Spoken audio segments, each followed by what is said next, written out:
তার মানে ডায়াবেটিস পুষতে হইলে ডায়াবেটিস হাসপাতাল থেকে দেওয়া বইয়ের তালিকা অনুযায়ী নাস্তা করতে হবে।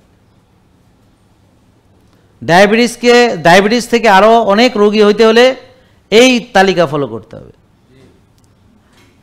এবং ডায়াবেটিস একটা ওষুধ থেকে 16টা ওষুধে আনতে হইলে এই তালিকা ফলো করতে হবে।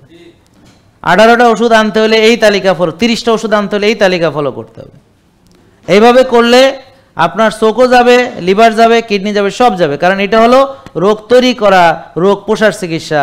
চিনি বেশি রুগীকে 6 বেলা চিনি খাইয়ে রোগের যত্ন নেওয়া আর ওষুধ বাড়ানো আর রুগীর 12টা বাজানো, এটা হলো সেই চিকিৎসা।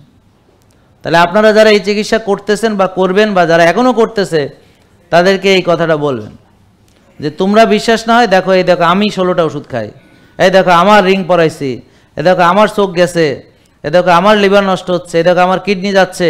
তাহলে আমি এই করাই এই হলো আমার পরিণতি। তো তুমি শুরু করছো, তোমার পরিণতি এইটা হবে। এখন এই পরিণতি যদি তুমি মেনে নাও তাহলে করো।